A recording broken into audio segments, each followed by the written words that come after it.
Good morning guys, Teacher A here and welcome to Gurong Pinoy sa Amerika. So for today, ang pag-aaralan natin ay trigonometric ratios of special angles. So ibig sabihin, ano ba yung value ng ating sine, cosine, tangent, cotangent, secant, cosecant, 30 degrees, 45 degrees, and 60 degrees. So paano yon? Simulan na natin sa ating 30-degree angle. So, para makuha natin yung measurements ng given na trigonometric ratios dito, gamitin natin ang ating special triangle, special right triangle na 30, 60, 90. Okay? So, simulan na natin sa sine 30 degrees. So, sine 30, so, tulad na sinasabi ko sa inyo, isulat nyo na agad yung SOHCAHTOA para hindi kayo malito. So, we have SOHCAHTOA.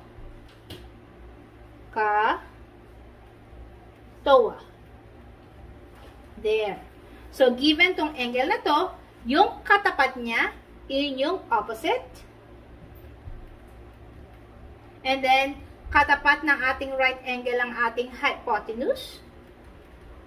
Ang katabi, yun ang tinatawag na adjacent. So, sa 30, 60, 90 na special right triangle, ang measurement ng leg na katapat ng 30 degrees ay 1 unit.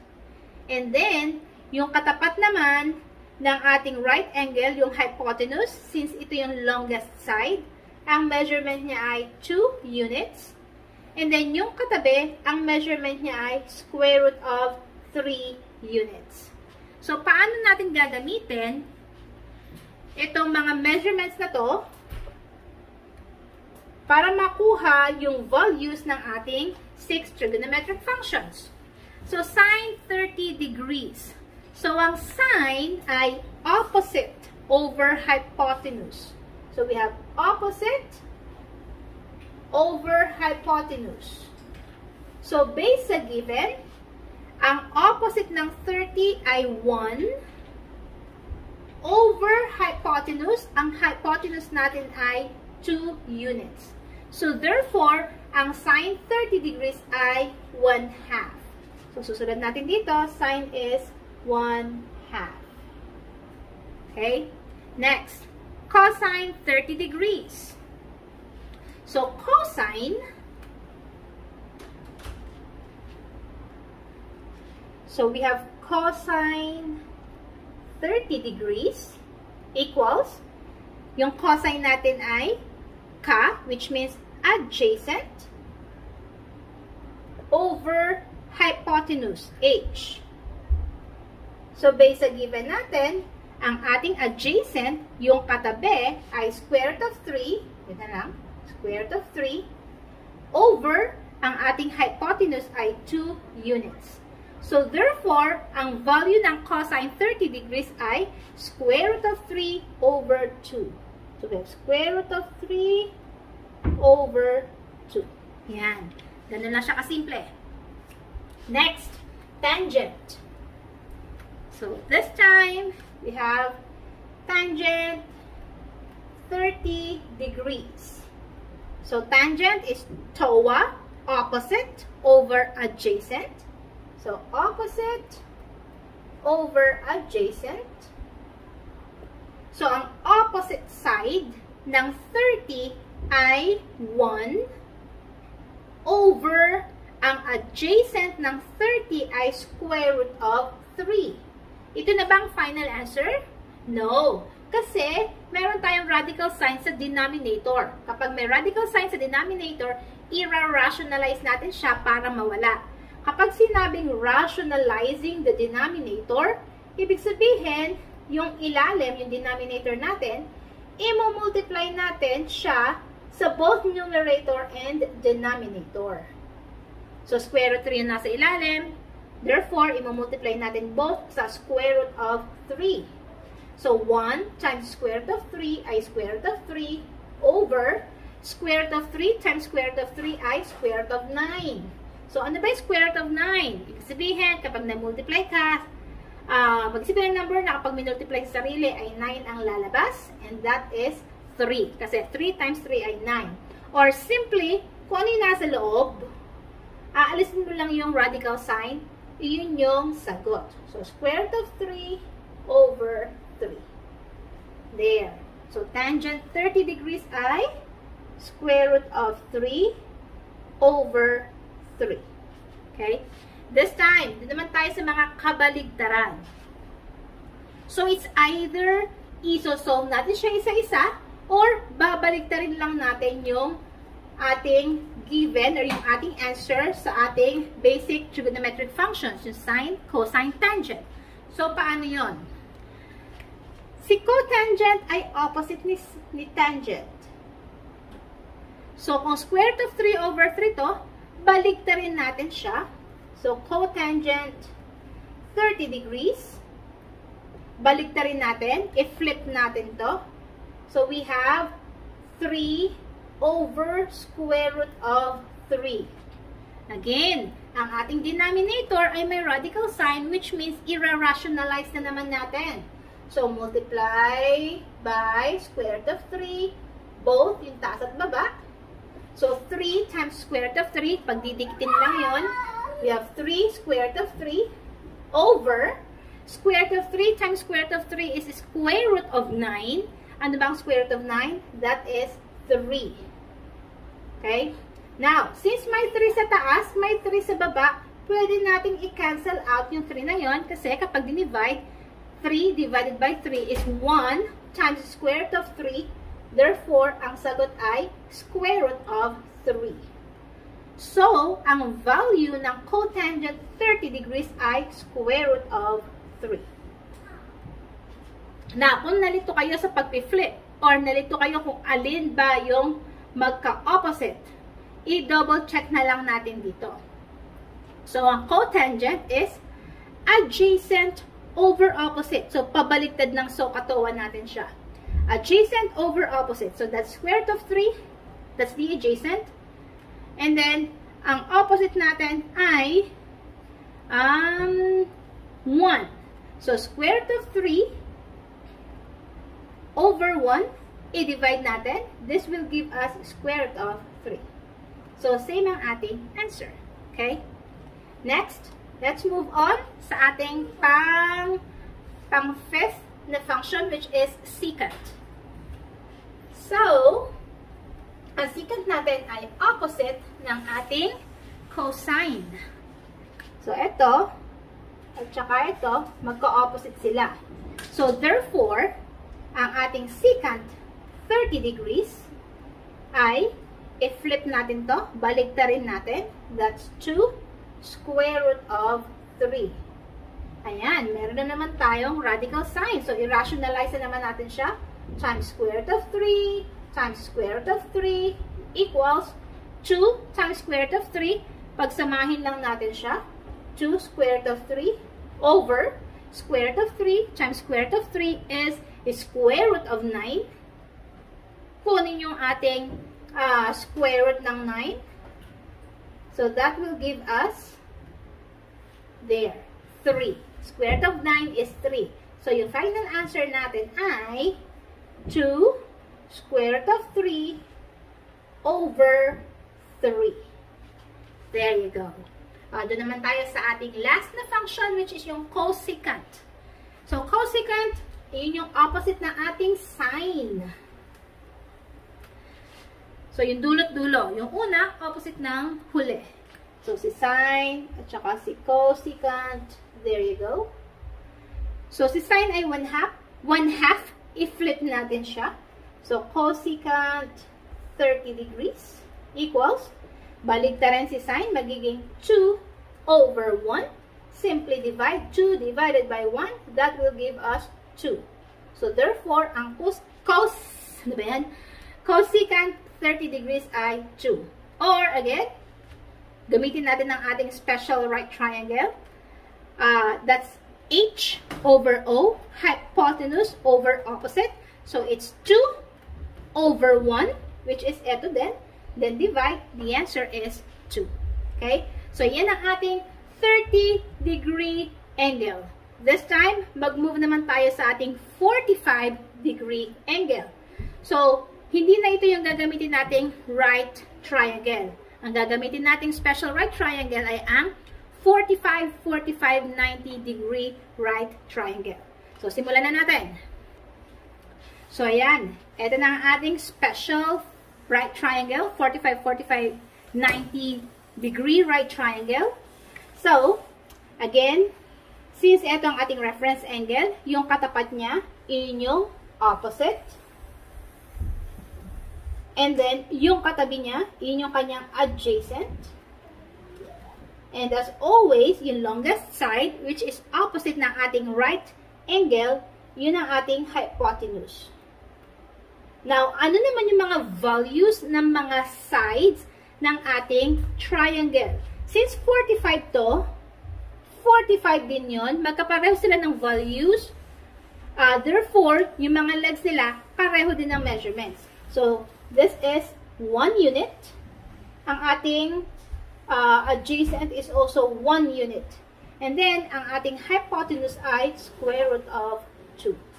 Yan. So, yan ang ating gagamitin para makuha natin yung measurements ng sine, cosine, tangent, cotangent, secant, cosecant, 45 degrees. So, simulan na natin. Let's start with sine 45 degrees. So, sine 45 degrees, using yung SOHCAHTOA natin, opposite over hypotenuse. So, ang ating ratio ay opposite over hypotenuse equals, ang value ng opposite side ay 1 unit over ang hypotenuse natin ay square root of 2. So, therefore, meron tayong 1 over square root of 2, which is not the final answer yet, kasi ira-rationalize pa natin to. Ibig sabihin, si 1 over square root of 2 ay imumultiply natin both kung ano yung nasa ilalim, which is square root of 2, para matanggal ang radical sign. So, 1 times square root of 2 ay square root of 2 over square root of 2 times square root of 2 ay square root of 4. Kapag kinuha ang square root ng 4, that is square root of 2 over 2. There.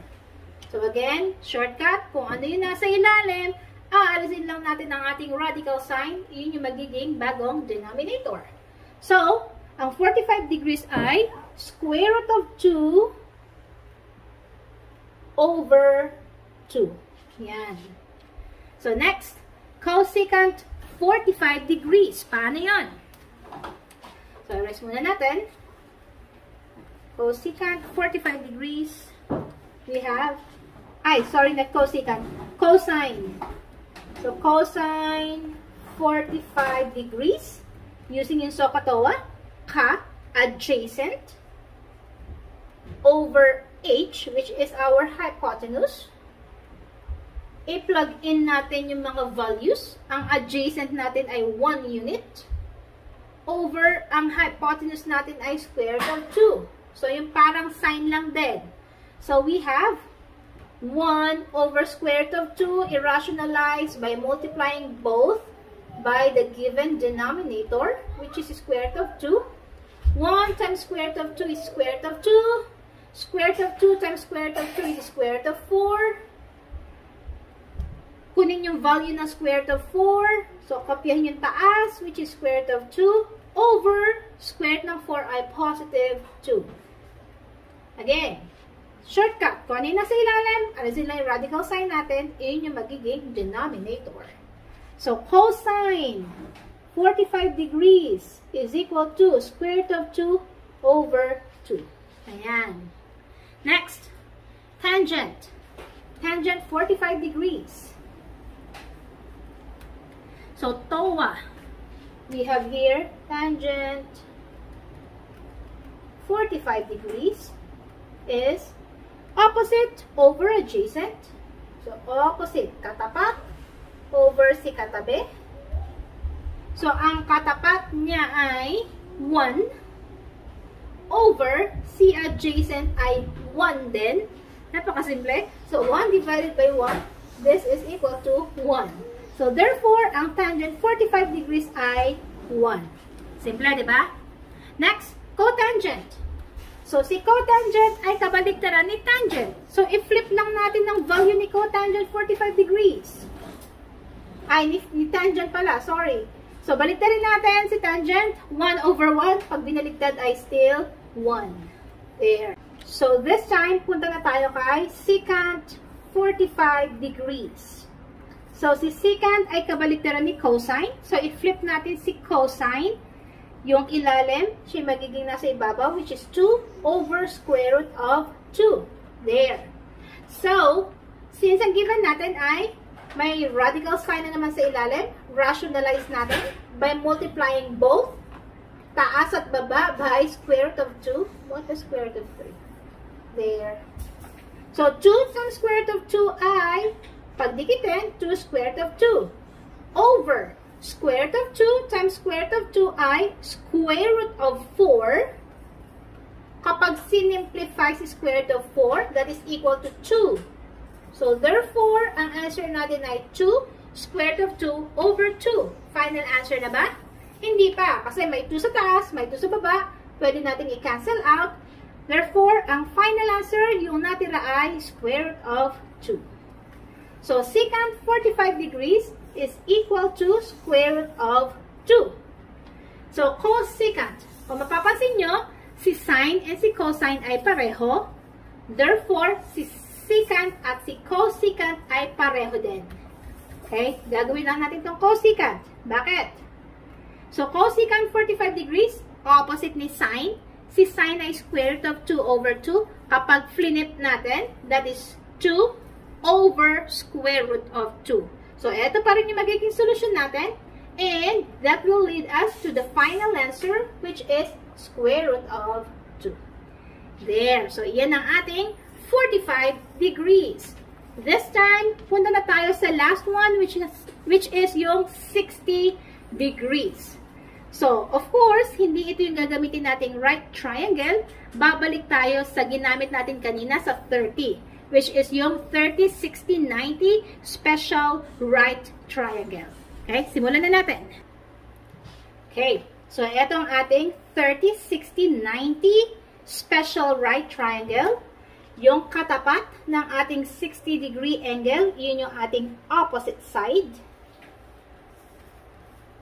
Yung katabi, again, is yung adjacent. And then, as always, longest side is yung ating hypotenuse. So, opposite ng 30, so ito yung ating 30, yung pinakamaliit na side, pinakamaliit na angle, opposite niya yung pinakamaliit din na side, so that's 1 unit. Opposite ni 60 ay square root of 3. And then, yung ating hypotenuse ay 2 units. So, paano natin gagamitin itong tatlong measurements na to? Para mahanap ang ating 60 degree angle, the sine, cosine, tangent, cotangent, secant, and cosecant. So, simulan na natin sa sine 60 degrees. So, sine 60 degrees is equal to, so katawa, opposite over hypotenuse. So, opposite over hypotenuse. I-plug in natin yung mga values. Ang opposite ay square root of 3 over ang hypotenuse natin ay 2. So, therefore, ang value ni sine 60 degrees ay square root of 3 over 2. So, sulat natin. Square root of 3 over 2. Yan. Next, cosine. Cosine 60 degrees. So, gagamitin natin si ka. So, we have cosine 60 degrees is adjacent over hypotenuse. So, adjacent over hypotenuse. Ang value ng adjacent ay 1 over ang hypotenuse ay 2. So, therefore, si cosine 60 degrees ay 1/2. Kung papansin nyo, pinag-interchange lang yung values ng sine and cosine 30 degrees. Next, tangent. TOA. So, tangent 60 degrees is equal to ang opposite over adjacent. So, ang values natin, ang opposite ni 60 ay square root of 3 over adjacent is 1. I-divide natin. Square root of 3 divided by 1 ay square root of 3. So, therefore, si tangent ay square root of 3, which is yung cotangent ng ating 30 degrees. Next, cotangent. Si cotangent ay kabaliktaran lang ni tangent. So, if-flip lang natin yung value ni tangent, 60 degrees. So, cotangent, 60 degrees. I-flip natin to. So, kanina, di ba, over 1 yan. So, therefore, this will become 1 over square root of 3. So, i-rationalize natin kasi meron na naman tayong square symbol sa ilalim. So, times square root of 3 times square root of 3. So, 1 times square root of 3 ay square root of 3 over square root of 3 times square root of 3 ay square root of 9. I-simplify itong denominator. So, we have square root of 3 over square root of 9 is equal to 3. So, therefore, ang value ni cotangent 60 degrees ay square root of 3 over 3.